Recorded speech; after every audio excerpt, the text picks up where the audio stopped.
Pues vamos a abrir nuestras Biblias en el libro de Hechos, capítulo 3.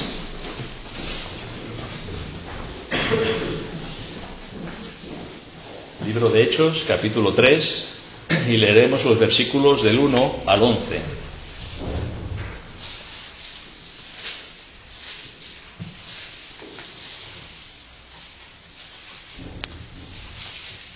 Hechos, capítulo 3, versículos del 1 al 11. Y dice así: Pedro y Juan subían juntos al templo a la hora novena, la de la oración. Y era traído un hombre cojo de nacimiento, a quien ponían cada día a la puerta del templo que se llama La Hermosa, para que pidiese limosna de los que entraban en el templo. Cuando vio a Pedro y a Juan que iban a entrar en el templo, les rogaba que le diese limosna. Pedro, con Juan, fijando en él los ojos, le dijo: míranos. Entonces él les estuvo atento, esperando recibir de ellos algo. Mas Pedro dijo: no tengo plata ni oro, pero lo que tengo te doy. En el nombre de Jesucristo de Nazaret, levántate y anda. Y tomándole por la mano derecha, le levantó. Y al momento se le afirmaron los pies y tobillos. Y saltando, se puso en pie y anduvo.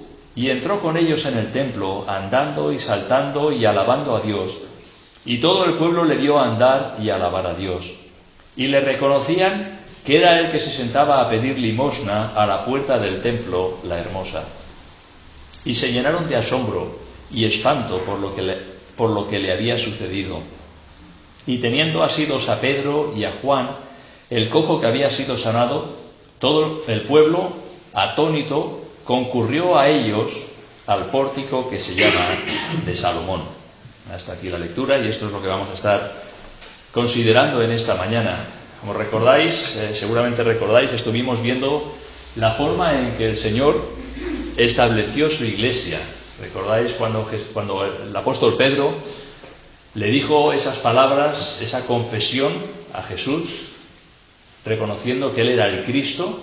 Le dijo: tú eres el Cristo, el Hijo del Dios viviente. Y Jesús a continuación le dice: bienaventurado eres Simón, hijo de Jonás, porque no te lo reveló carne ni sangre, sino mi Padre que está en los cielos. Dice: y sobre esta roca edificaré mi iglesia. Esa roca es esa declaración que el apóstol Pedro hizo acerca del Señor Jesucristo. La iglesia está edificada sobre el Señor Jesucristo. Él es el fundamento y Él es la cabeza de la iglesia. Y todo aquel que pretenda ocupar o el fundamento o la cabeza, pues es un impostor. Seguramente todos reconocemos a alguien, ¿verdad?, en el mundo, el Papa de Roma, que se declara como vicario de Cristo. El único vicario de Cristo que hay en la tierra es el Espíritu Santo. Este es el vicario de Cristo, el Espíritu Santo que Él ha puesto en los corazones de los creyentes. Y estuvimos viendo cómo en el capítulo 2 del libro de los Hechos descendió sobre los discípulos el Espíritu Santo. Jesús les dijo que no se fueran de Jerusalén hasta que recibieran la promesa del Padre. Y esa promesa del Padre era la venida del Espíritu Santo. Y de hecho Jesús les había dicho: recibiréis poder cuando haya venido sobre vosotros el Espíritu Santo. Y a continuación dice: y me seréis testigos en Jerusalén, en toda Judea, en Samaria y hasta lo último de la tierra. Hemos cantado: todo aquel que oye vaya a proclamar, ¿verdad? Pues aquellos discípulos, eran los poseedores de ese mensaje glorioso del Evangelio, de la salvación, del perdón de los pecados en el Señor Jesucristo. Y Jesús les dijo: cuando venga el Espíritu Santo sobre vosotros, recibiréis poder. ¿Cómo podemos ver en las Escrituras ese poder que recibieron? Pasaron de un momento de estar escondidos por miedo a los gobernantes y a aquellos que habían llevado a la cruz a Jesús, a salir fuera y proclamar a los cuatro vientos que Cristo había resucitado. Y eso fue el poder del Espíritu Santo que vino sobre aquellos discípulos del Señor. El libro de los Hechos es un libro muy importante en las Escrituras. Ha sido llamado el libro puente, porque es el libro que une los evangelios, que es la vida de Jesús, hasta su muerte y resurrección y ascensión, y nos une con las epístolas que vienen después. Si no estuviéramos el libro de los Hechos, andaríamos perdidos, ¿verdad? Porque tenemos la vida de Jesús en los evangelios y de repente vemos pues una carta que el apóstol Pablo, que no sabemos quién es, porque en los evangelios no aparece, no sabemos quién es si no tuviéramos el libro de los Hechos, lo vemos escribir una carta a la iglesia de Éfeso, a la iglesia de Colosas, a la iglesia de Tesalónica, a la iglesia de Corinto, y si no tuviéramos el libro de los Hechos estaríamos bien perdidos. El libro de los Hechos es el libro puente que nos lleva del ministerio de Jesús en la tierra a la labor evangelizadora que hicieron los apóstoles y que vemos después en todas las epístolas.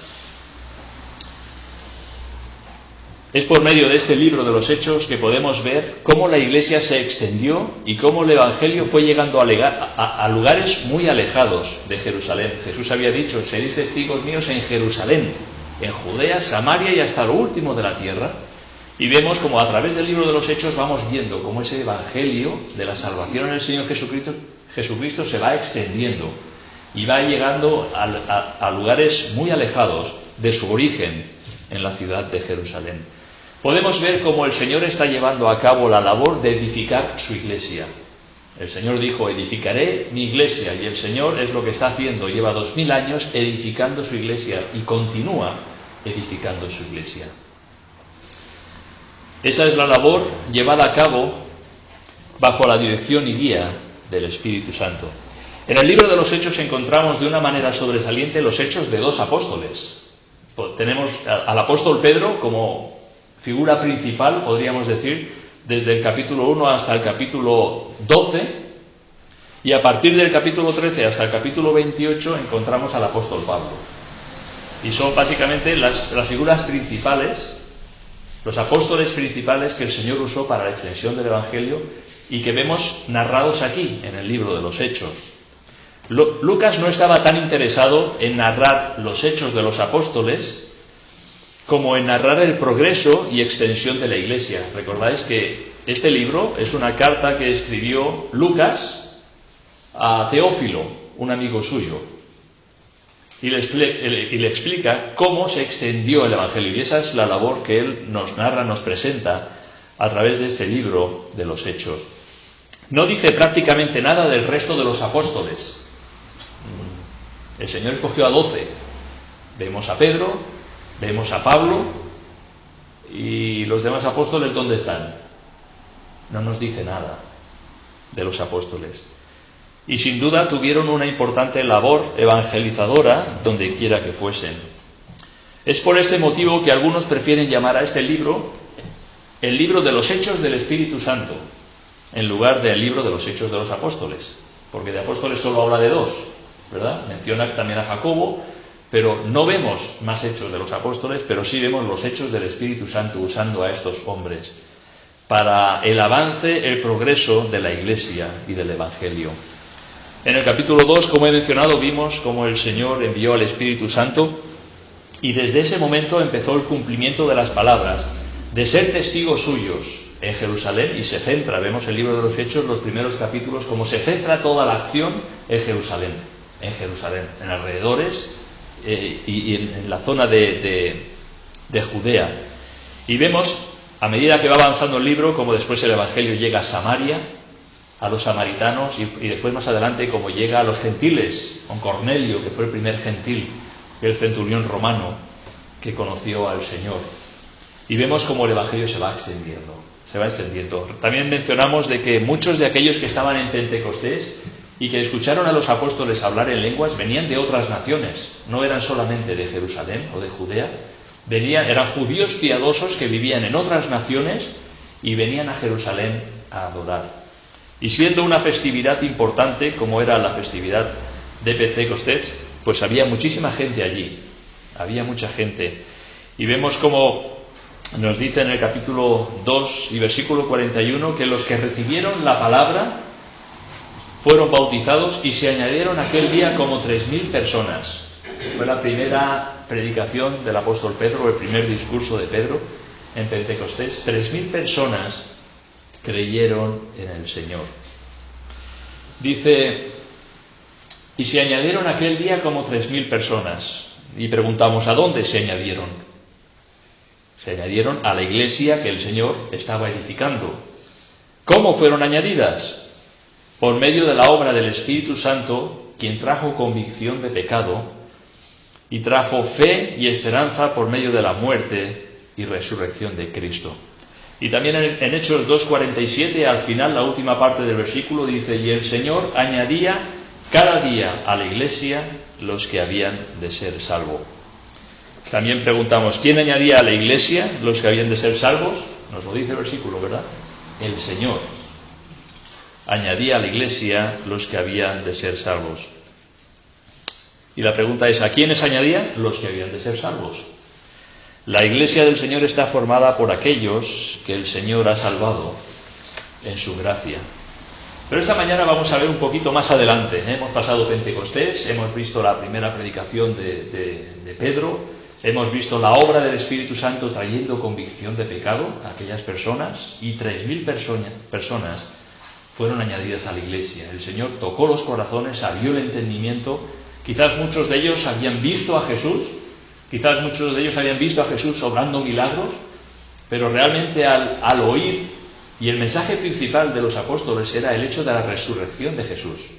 Ese fue el puntal principal de la predicación del Evangelio, que este Cristo ha resucitado.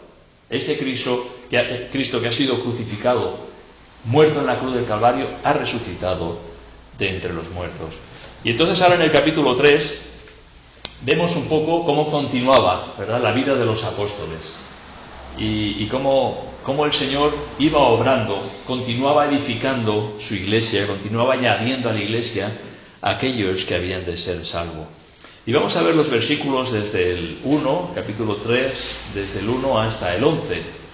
El hecho ese que nos narra aquí Lucas de la sanación de un cojo. No era el único milagro que los apóstoles habían hecho. No era el único milagro. Dice que muchas maravillas eran hechas por los apóstoles. Nos lo dice en el versículo 43, capítulo 2, versículo 43. Dice: y sobrevino temor a toda persona, y muchas maravillas y señales eran hechas por los apóstoles. Maravillas y señales eran hechas por los apóstoles. ¿Por qué? Las maravillas y señales tenían un propósito, y era ratificar que el mensaje que predicaban los apóstoles era un mensaje divino. Y esas maravillas y señales tenían el poder, la capacidad de ratificar de que era una obra de Dios, era un mensaje de Dios. Pero de estas maravillas y señales, pues Lucas no nos dice nada. Pero aquí, cuando llega a la sanación de este cojo, sí, nos lo narra, se lo cuenta a su amigo Teófilo con todo detalle.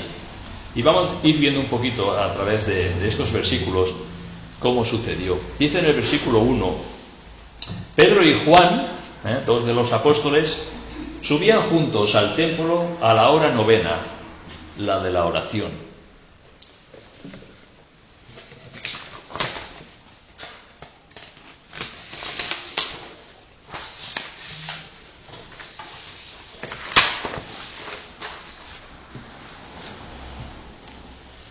Pedro y Juan habían sido llamados por Jesús mismo, podemos recordar, en Galilea.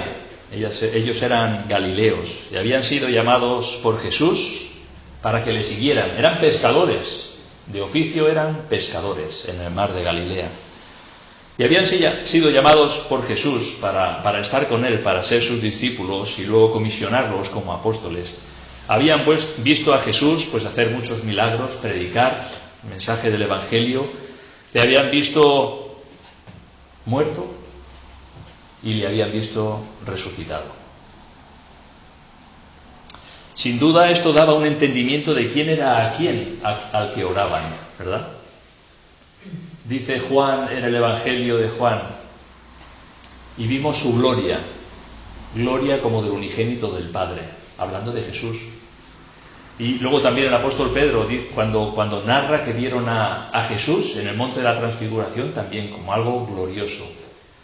Ese Jesús es el Hijo de Dios, que ellos habían seguido, habían estado con él, lo habían visto llegar a la muerte y verlo resucitado y ascender a los cielos. Y ellos iban aquí, dice, al templo a orar.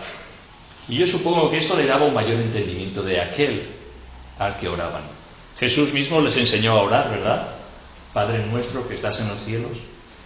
Y el pueblo de Israel, pues tenía era el pueblo escogido por Dios y tenían ese lugar de adoración, el templo, en Jerusalén.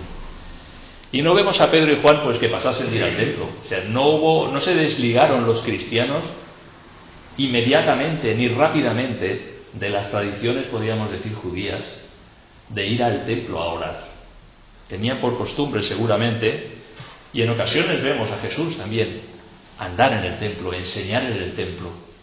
Entonces no hubo una desvinculación inmediata de los cristianos de toda el ritual o la religiosidad judaica. Entonces vemos aquí a Pedro y Juan que iban al templo y nos dice a la hora novena. Para que podamos entenderlo, la hora empezaban a contarla a partir de las 6 de la mañana. Entonces iban contando hora primera, segunda, tercera. La hora novena eran las 3 de la tarde. ¿Vale? La hora tercera serían las 9, la hora sexta serían las 12, la hora novena eran las 3 de la tarde. Y entonces iban a las 3 de la tarde, a la hora novena, al templo, a la hora de la oración. Esta hora coincidía con el sacrificio de la tarde. Sabéis que en el templo pues había constantes sacrificios, había un sacrificio constante a la mañana y a la tarde, a la mañana y a la tarde. Y se cree que este tiempo de oración coincidía con cuando los sacerdotes ofrecían ese sacrificio al Señor. Como digo, la Iglesia estuvo vinculada por un tiempo pues al templo. Fijaros en Hechos 2:46 nos dice: y perseverando unánimes cada día, ¿dónde nos dice? En el templo, y partiendo el pan en las casas comían juntos con alegría y sencillez de corazón. Allí era donde se oía la lectura y exposición del Antiguo Testamento, era la Biblia que ellos tenían. Y la iglesia del Señor estaba muy cercana al templo. Cada día, nos dice, venían al templo. En Isaías dice esas palabras que el Señor menciona: mi casa será llamada casa de oración para todos los pueblos. Casa de oración para todos los pueblos. Jesús en una ocasión dijo, citando al profeta Isaías, en Marcos 11:17, dice: ¿no está escrito, mi casa será llamada casa de oración para todas las naciones? Está citando al profeta Isaías, que he mencionado antes. Tuvieron que pasar, como he mencionado, bastantes años para los creyentes judíos se desvincularan del judaísmo. Al final del libro de los Hechos vemos al apóstol Pablo practicando el rito de la purificación, yendo a Jerusalén, yendo al templo y practicando el rito de la purificación. Y de hecho, cuando fue acusado por judíos de Asia, dice: este hombre que trastorna el mundo entero ha profanado el templo, y le acusaban de haber introducido no recuerdo si era Tíquico o Trófimo, a un griego, le acusaban de haber introducido a un griego en la zona prohibida para los gentiles. Es interesante, si pudiéramos imaginarlo o ver un gráfico, pues lo podríamos contemplar mucho mejor, ¿no? En el templo había pues un patio que era el patio de los gentiles, y allí es donde podían entrar todo el mundo.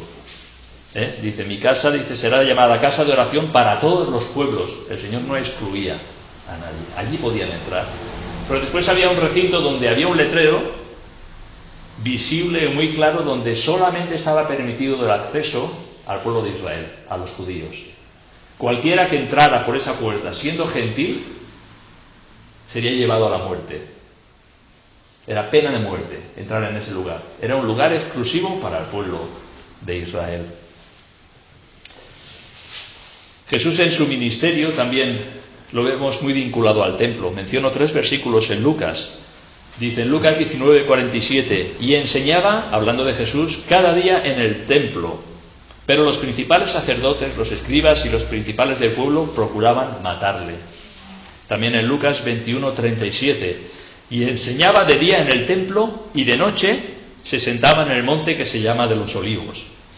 Este monte estaba enfrente del templo. Y en Lucas 21:38 dice: y todo el pueblo venía a él por la mañana para oírle en el templo. Jesús enseñando en el templo.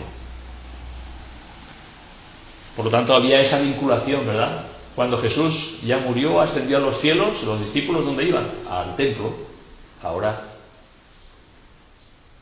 No era un templo como el que podemos imaginarnos nosotros. Nosotros hablamos de templo y nos imaginamos pues un lugar lleno de bancos donde se sienta la gente y escucha, ¿verdad? Un templo. Pues no. El templo no era accesible para la mayoría de las personas. Si empezamos desde el lugar más santo, que es el lugar santísimo, solamente podía acceder el sumo sacerdote una vez al año, nos dice la Escritura, y con sangre de un sacrificio. Una vez al año en el lugar santísimo. En el lugar santo solo podían acceder los sacerdotes para cambiar los panes y poner aceite en las lámparas. ¿Recordáis a Zacarías, padre de Juan el Bautista? Él estaba ministrando, él estaba entrando en el lugar santo y dice, llevaban unas campanillas en los vestidos. Mientras que las campanillas sonaban, sabían que el sacerdote estaba vivo. Si las campanillas dejaban de sonar, es que no había sido acepto o agradable delante de Dios. Y simplemente Dios lo fulminaba, así como murieron los hijos de Aarón. Pero ese era el lugar santo, solo podían acceder los sacerdotes. Luego estaba el patio del altar, donde solo podían acceder levitas y sacerdotes, y en una pequeña parte los varones judíos. Allí donde estaba pues la fuente, donde se lavaban, donde estaba también el altar de los sacrificios, ¿vale? Solamente para levitas y sacerdotes. Y los varones judíos. Después estaba el patio de los judíos, que es este que he mencionado, patio de los judíos, o también patio de las mujeres, porque las mujeres lo máximo que podían acceder era hasta ahí, no podían ir más allá. Y después estaba lo que he mencionado, el patio de los gentiles, con sus pórticos, y tenía que ser realmente impresionante. El templo, sobre todo en el tiempo de Jesús. Sabéis que el templo fue edificado por el rey Salomón, un templo pues glorioso, con mucho oro, con mármol, con una construcción preciosa, pero ese templo fue arrasado cuando Israel fue llevado al cautiverio por Nabucodonosor. Así que aquel templo, toda su gloria que tenía, pues se vino abajo, desapareció. Después, cuando fue reedificado el templo, en los tiempos de Nehemías, con las murallas, después Zorobabel, Ageo, los profetas, se reedificó el templo, pues bueno, en cierta medida, pues podían continuar adelante, pero no tenían ni mucho menos la gloria que había tenido en los días de Salomón. Y después hubo el rey Herodes, quien, para congraciarse con los judíos y buscar el favor de los judíos, pues una de sus grandes obras que realizó, aparte de otras, fue la ampliación del templo. Este templo es el que Jesús conoció. El templo que Herodes el Grande había estado reedificando y ampliando, y prácticamente duplicó su tamaño, lo que es, si recordáis, lo que es la explanada de las mezquitas hoy día en Jerusalén. Pues es un terreno muy amplio, muy grande, no sé cuántos campos de fútbol caben allí, y de hecho eso fue ampliado. Esa obra faraónica fue hecha por Herodes el Grande. De hecho, tuvieron que hacer como una obra de ingeniería, porque aquello era un monte. ¿Y cómo hacemos una explanada en un monte? Pues lo que tuvieron que hacer es edificar para levantar la parte más baja del terreno y ponerla a nivel de la parte más alta. Y ahí abajo hay una edificación pues increíble, ¿no? Una serie de arcos que sostienen un piso y otro piso hasta que sostiene toda la explanada, y realmente fue una obra importante. Ese templo es el que conoció Jesús. O sea, era un templo muy grande. Cuando digo templo, me refiero a toda la área del templo, desde los pórticos que había alrededor hasta los patios de los gentiles, y luego pues la parte de lo que es el templo propiamente dicho. Era un templo pues grande, un lugar grande que había conocido Jesús y que había conocido los discípulos y los apóstoles. Luego es interesante el considerar que Jesús, leemos en el libro de los Hechos, es nuestro sumo sacerdote. Leemos también el libro de los Hechos, no, de Hebreos, perdón. Y luego también nos dice que es el Cordero de Dios, ¿verdad? Y es interesante considerar que Jesús no pudo entrar al lugar santísimo del templo. No pudo entrar. Él no pudo entrar ni al lugar santísimo ni al lugar santo, por cuanto él no era de la tribu de Leví. Jesús era de la tribu de Judá. Él tenía prohibida la entrada. Pero es interesante porque fíjate, solamente menciono un versículo en el libro de Hebreos, capítulo 9 y versículo 24. Dice Hebreos 9:24, dice, porque no entró Cristo en el santuario hecho de mano. Cristo no entró en el santuario hecho de mano, figura del verdadero, sino en el cielo mismo, para presentarse ahora por nosotros ante Dios. El templo, el tabernáculo anteriormente, todo eran figuras, todo eran sombras. ¿De qué? De ese santuario que es el cielo mismo, en la presencia de Dios. Ahí sí que entró el Señor, y nos dice la Escritura que entró con un sacrificio de su propia sangre, en ese santuario no hecho de manos, eterno en los cielos. Pero pensando en toda la grandeza que había en el templo, en Jerusalén, es curioso el pensar que Jesús pues no tuvo acceso a aquellos lugares. En el versículo 2 nos dice Hechos 3:2, y era traído un hombre cojo de nacimiento, a quien ponían cada día a la puerta del templo, que se llama La Hermosa, para que pidiese limosna de los que entraban en el templo. Era traído un hombre cojo de nacimiento. Hay alguna versión, la antigua versión dice cojo desde el vientre de su madre, ¿verdad? O sea, este hombre no había caminado nunca. No tenía la capacidad de andar. Siempre había dependido de los demás para moverse de un lugar a otro. Aquí nos dice que era llevado cada día a la puerta del templo, que se llama La Hermosa, para que pidiese limosna. Posiblemente era llevado pues en una camilla, me imagino. Necesitaba la atención, el tiempo y el esfuerzo de otras personas para desplazarse. No había pues los adelantos que tenemos hoy, que puedas llamar a una ambulancia, o puedas llamar a un taxi, o no podía coger una silla de ruedas para personas discapacitadas. No, era llevado. Aquel hombre cojo de nacimiento era llevado posiblemente en una camilla al templo. Dependía de la misericordia de otras personas. Podemos preguntar, ¿de cuántas personas? Dice, por lo menos 2, ¿no? Para llevar una camilla a alguien, por lo menos hace falta 2 personas. Pero si vemos cómo era llevado otro paralítico al que el Señor sanó, ahí habla de 4. ¿Recordáis? Aquel dice, vinieron a Jesús unos trayendo a un paralítico que era cargado por 4. Nos dice en el Evangelio de Marcos, era cargado por 4. Entre 4 llevaban un paralítico en una camilla. Lo llevaban a Jesús, ¿recordáis? Y Jesús estaba en una casa donde no podían entrar, y no se les ocurre otra cosa que abrir el techo, ¿verdad? Y bajar la camilla delante de Jesús. Y el Señor pues le sanó. Y ahí nos dice pues que era cargado por 4. No sabemos si a este paralítico lo llevaron 2, lo llevaron 4, pero dependía de la gente. No podía andar, nunca había andado, no se había mantenido de pie. Y lo dejaban a la puerta del templo llamada La Hermosa. Lo dejaban en un lugar de paso, lo mismo que hoy día, ¿verdad? Cuando vemos a los que están mendigando, pues se ponen en lugar de paso. No se ponen en una calle desierta que no pasa nadie. Buscan lugares donde pasa mucha gente, y sobre todo en el templo, en las catedrales, en las iglesias, ¿verdad? Allí se ponen para poder recibir alguna limosna de las personas piadosas que allí van. A este hombre lo pusieron a la entrada del templo, el lugar más sagrado para todo judío. Allí es donde Pedro y Juan iban a orar al Todopoderoso Dios de Israel.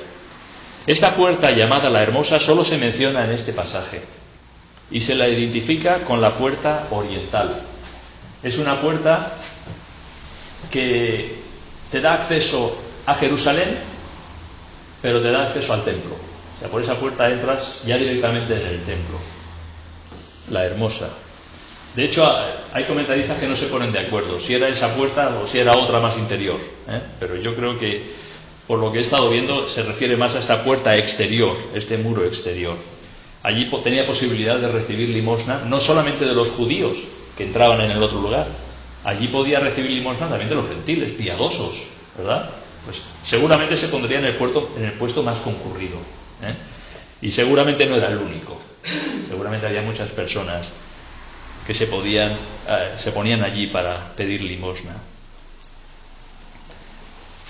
Esta puerta es la que da justo enfrente del Monte de los Olivos. O sea, si viéramos en una imagen, en una ilustración, el muro del templo, después está el torrente de Cedrón, es un valle, y justo enfrente tienes el Monte de los Olivos. para que nos situemos.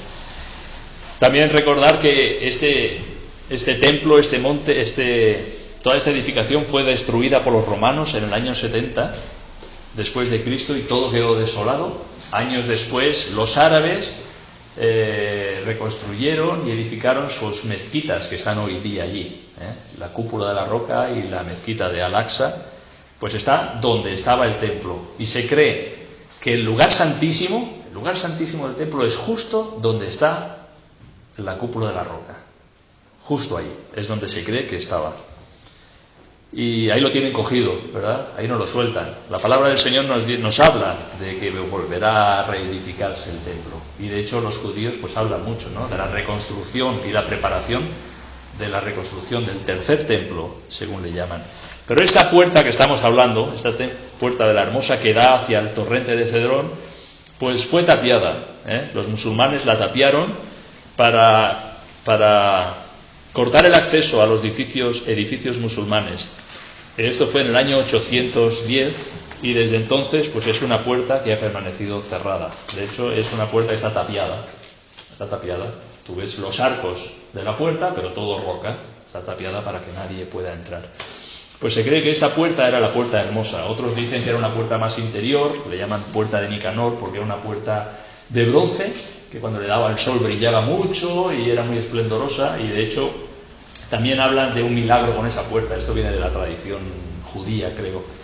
Esta puerta, sí, iban en un barco y en una tormenta tuvieron que tirar las puertas al mar para que el barco no se hundiera, y después las puertas llegaron flotando, ¿verdad?, hasta la orilla. Bueno, esto viene de la tradición judía, ¿vale?, de los rabinos y tal. Esta es otra puerta de un señor llamado Nicanor, que es quien la apagó, digamos, ¿no? Pero no os lío. Yo creo que nos quedamos con la puerta del muro, ¿vale?, la puerta exterior. Allí pusieron al cojo. En el versículo 3 dice: el cojo, cuando vio a Pedro y a Juan que iban a entrar en el templo, les rogaba que le diese limosna. Estaba haciendo la labor para la que iba allí todos los días, pedir limosna. Y qué contraste, ¿verdad? Una puerta llamada Hermosa y un hombre que no se podía valer por sí mismo, pidiendo limosna para poder sustentarse. Los únicos que pedían limosna en Israel eran aquellos que no podían trabajar, y su única manera de subsistencia eran las limosnas que recibían. Aquellos que, en el caso de este hombre, era cojo, no podía trabajar. También había ciegos, había paralíticos, ¿verdad? Aquellas personas discapacitadas que no podían valerse por sí mismos, pues eran puestos allí y recogían las limosnas del pueblo para poder sobrevivir. En el versículo 4, dice: Pedro, con Juan, fijando en él los ojos, le dijo: míranos. Pedro y Juan vieron la necesidad de aquel hombre. Pedro se quedó mirando fijamente, nos dice, fijando en él los ojos, en aquel hombre. Le dijo: míranos. Juan estaba con él, pero toda la acción, si nos damos cuenta, se centra en el apóstol Pedro. Él es quien habla, él es quien hace, él es quien lleva. Esta es la forma que nos lo ha narrado Lucas. Ahora, ¿qué pensamientos pasaron en ese momento por la mente de Pedro? Vieron a un hombre cojo que era puesto ahí en la puerta del templo para pedir limosna. Pedro y Juan habían visto sanar a muchos enfermos por Jesús, habían visto dar vista a los ciegos, hasta andar a los paralíticos. ¿Qué pensamientos tendría Pedro en ese momento, verdad? Le dijo: míranos. Si le dijo esto es porque no les estaba mirando. Quizá estaba mirando a otros que pasaban pidiendo limosna como una rutina diaria, ¿verdad? Pasan, pides, y si no me das nada, pues le pido que viene detrás, ¿no? Una limosna pidiendo. Y Pedro se para, lo mira fijamente y le dice: míranos. ¿Cuánto tiempo hacía que aquel hombre pedía limosna en aquel lugar? Si pasamos la página en Hechos 4:22, nos dice la edad que tenía este hombre cuando fue sanado. Dice: ya que el hombre en quien se había hecho este milagro de sanidad tenía más de 40 años. Tenía más de 40 años y cojo desde el nacimiento. ¿Cuánto tiempo hacía que pedía? No lo sabemos, pero seguramente mucho tiempo. Día tras día siendo llevado allí, colocado en aquel lugar para que pidiera limosna, para poder subsistir. En Hechos 3:5 nos dice: entonces él les estuvo atento esperando recibir de ellos algo. Es lógico, ¿verdad? Está pidiendo, le dice: míranos. Pues hombre, me van a dar algo. Él les miró esperando recibir alguna limosna. Con poca cosa se conformaba aquel que dependía de la caridad, aquel hombre que no podía trabajar y por tanto destinado a la pobreza. Versículo 6: mas Pedro dijo: no tengo plata ni oro, pero lo que tengo te doy. En el nombre de Jesucristo de Nazaret, levántate y anda. Pedro le dice: no tengo dinero para poder darte, pero también estaba seguro que el Señor obraría milagrosamente para la sanidad de aquel hombre. Le dice al cojo que se levante y anda. Ahora, podemos preguntarnos: ¿cómo le puedes pedir algo así a un cojo de nacimiento? Tiene más de 40 años. Levántate y anda. Dice: ¿pero qué está diciendo, verdad? ¿Está bromeando? ¿No me puedo levantar? ¿Cómo quieres que ande?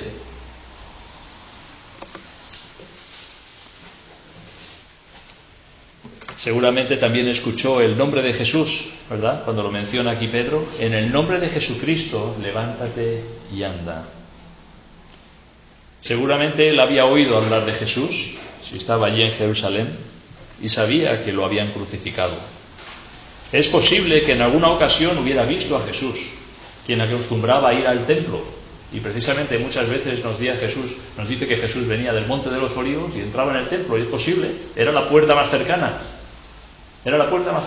para entrar y salir, ¿verdad? Del Monte de los Olivos al templo, que pasara por ese lugar donde estaba ese cojo de nacimiento. Si fue así, Jesús sabía la sanidad que le acontecería un día y la salvación que alcanzaría a muchas personas. ¿Recordáis aquel pasaje que le dicen los discípulos a Jesús: Señor, ¿quién pecó, este o sus padres, para que naciera ciego?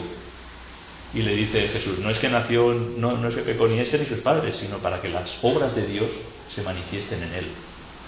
Y el Señor tiene un propósito en todas las cosas que hace, y el Señor todo lo hace bien. Así es posible, si realmente Jesús vio a este hombre, sabía que un día se levantaría. Y no solamente eso, sino que esa sanidad sería propicia para la predicación del Evangelio y la salvación de muchas personas. Los apóstoles ya habían experimentado el poder de sanidad que el Señor les concedió. Y como he mencionado, el propósito siempre era ratificar que el mensaje del Evangelio provenía de Dios. Nunca usaron los milagros ni para beneficio personal ni para su propia gloria. Nunca. Siempre era para la gloria del Señor. Y lo veremos más adelante, seguramente esta tarde, ¿verdad? Como ellos dicen: no es por nosotros, es en el nombre de Jesucristo de Nazaret. Se dice que Tomás de Aquino visitó una vez al Papa en una ocasión en que estaban contando grandes sumas de dinero, y el Papa se jactó diciendo: ya no tenemos que decir con Pedro: no poseo plata ni oro. Tomás de Aquino replicó: tampoco podéis decir con Pedro: levántate y anda. ¿Verdad? Buena respuesta le dio Tomás de Aquino al Papa. Ellos sí que tienen oro y plata, ¿verdad? Y Pedro dijo: no tengo ni plata ni oro, pero tenía el poder del Señor para poder sanar a aquel hombre. Versículo 7: y tomándole por la mano derecha le levantó, y al momento se le afirmaron los pies y tobillos. Parece ser que el hombre no se levantó inmediatamente. Levántate y anda. Dice: ¿pero qué dice? ¿Verdad? ¿Qué dice? Levántate y anda. Soy cojo. No he estado de ti en toda mi vida. Necesito ayuda para moverme de un lado a otro. ¿Y tú me pides que me levante y ande? Seguramente estaba confuso, estaba tratando de entender lo que estaba sucediendo. Dice: y tomándole por la mano derecha. O sea, Pedro tuvo que ir allí y tomarlo por la mano derecha. Dice: y le levantó. Y al momento se le afirmaron los pies y tobillos. Pedro le impulsa hacia arriba y experimentó esa sanidad. Cómo se le afirmaron los pies y tobillos, aquellos que habían sido inútiles durante tantos años, que no habían sido capaces de sostener ni su propio cuerpo, ahora eran útiles en las manos del Señor, ¿verdad? Obró esa completa sanidad. Lo levantó, lo estiró por la mano derecha, y al momento se le fueron afirmados los pies y los tobillos. 40 años sin saber lo que era no depender de la ayuda de alguien para moverse, y milagrosamente el Señor le sana por medio de Pedro. Versículo 8, fijaros qué sanidad. Y saltando, se puso en pie y anduvo, y entró con ellos en el templo, andando y saltando y alabando a Dios. Aquí no hay duda, ¿verdad?, de la sanidad de este hombre. No se puso de pie y andó, sino que saltó, ¿verdad?, saltando y alabando a Dios. Nos deja bien clara su completa sanidad. Y dice, y alabando a Dios, Él es quien debe recibir toda la gloria. Aquel hombre tan solo pedía unas limosnas, y Dios le concedió algo mucho más valioso, la sanidad. Lo que le iba a permitir poder trabajar y subsistir por sus medios, lo que le iba a permitir poder desplazarse de un lado a otro sin depender de la ayuda de los demás. Y todo gracias al nombre de Jesucristo de Nazaret, el que hacía muy poco había sido crucificado. En muchas ocasiones necesitamos ver cuál es realmente la necesidad de las personas a nuestro alrededor. Hay muchos que quizás lo que quieran son unas monedas, pero la verdadera necesidad es Jesús. Hay muchas ONGs y organizaciones de ayuda a los necesitados que hacen una muy buena labor, pero lo que está claro es que los únicos que podemos compartir el Evangelio somos los creyentes. Lo que hemos cantado, todo aquel que oye vaya a proclamar, ¿verdad? Salvación en el Señor Jesucristo. Los apóstoles ya habían hecho muchos milagros. Ahora, ¿por qué Lucas nos narra de una forma tan minuciosa este acontecimiento y no otro? Porque es por medio de la sanidad de este hombre cojo que el Señor va a obrar para su gloria, para edificar su iglesia. Esto era la antesala de la predicación del Evangelio que viene después. Va a ser usado para que muchos escuchen el Evangelio y crean en el Señor Jesucristo. Y el Señor continúe edificando su iglesia. En el versículo 9 dice, y todo el pueblo le vio andar y alabar a Dios. O sea, era bien claro, bien manifiesto su sanidad. Todo el pueblo le vio andar y alabar a Dios. Todos aquellos que estaban en el templo fueron testigos de este milagro. No hubo truco, no hubo engaño. Todo fue hecho a la luz del día y en presencia de testigos. Fijaros que dijeron los gobernantes del pueblo de Israel. En el versículo 16 del capítulo 4 dice, ¿qué haremos con estos hombres? Porque de cierto señal manifiesta ha sido hecha por ellos, notoria a todos los que moran en Jerusalén, y no lo podemos negar. 3 veces lo dicen en este versículo. Señal manifiesta. Que aquí ha habido un milagro. Aquí ha habido una completa y una verdadera sanidad. Más adelante dice, notoria a todos los que moran en Jerusalén. Todo el mundo lo ha visto, no ha sido hecho en un lugar escondido. Notoria a todos los que moran en Jerusalén. Dice, y no lo podemos negar. Esto lo dicen los gobernantes. Aquellos que llevaron a Jesús a la cruz. Aquellos que le acusaron ante Pilato.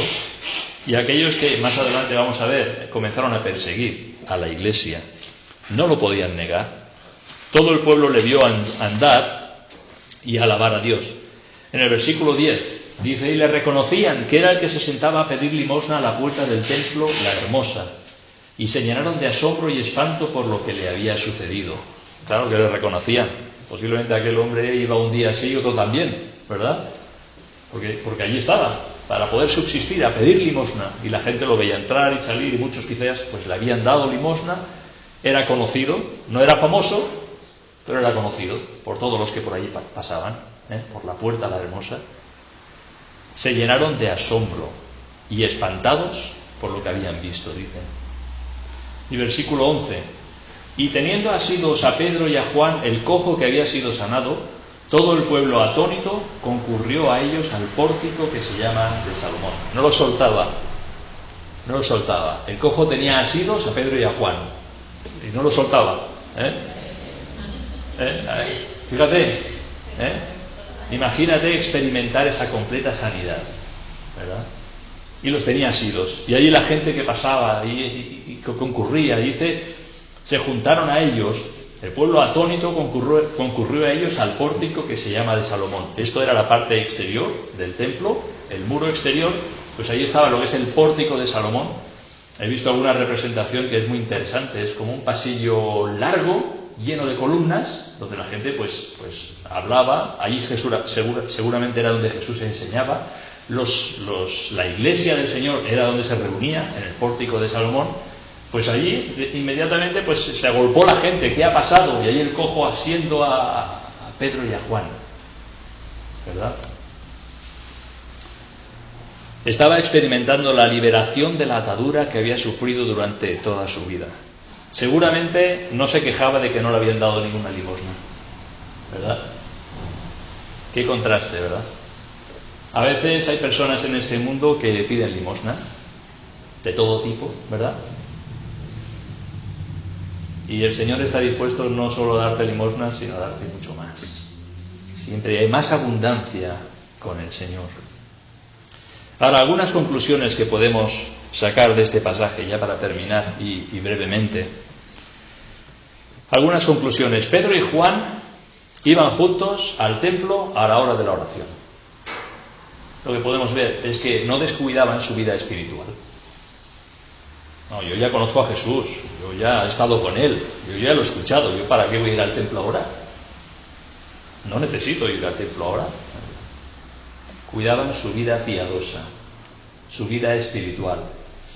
Ellos iban al lugar de oración. Mi casa será llamada casa de oración.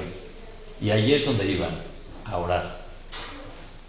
A la hora del sacrificio de la tarde, la hora novena. A veces estamos tan ocupados que descuidamos lo más importante, ¿verdad? Descuidamos la hora de oración. A veces, pues, mientras que voy andando, pues voy orando. Está bien, el Señor nos dice orar sin cesar, ¿no? Pero también es bueno, pues, apartar de una forma más concreta esa hora de la oración. Una vida de oración nos habla de una vida de dependencia del Señor, una vida de comunión con el Señor. Los apóstoles estaban llenos del Espíritu Santo. Si no hubiese sido así, Pedro no se hubiera atrevido a decirle, levántate y anda. Si se lo dijo es porque estaba lleno del Espíritu Santo.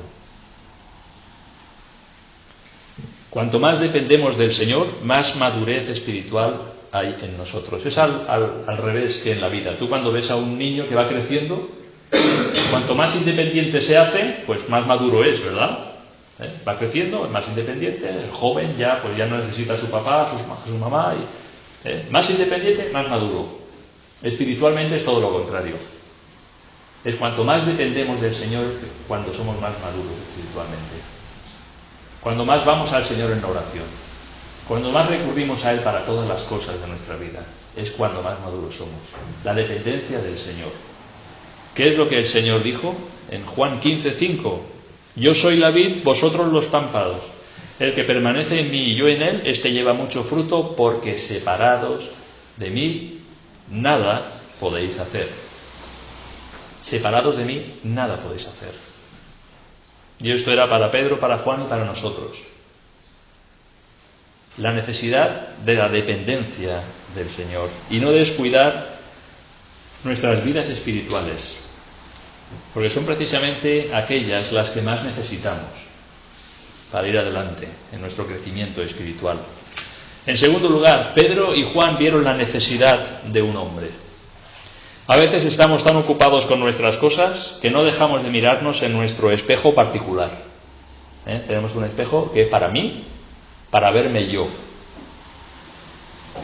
Toda la atención se centra en aquello que yo necesito, en aquello que yo quiero, en aquello que yo sufro, en aquello que yo,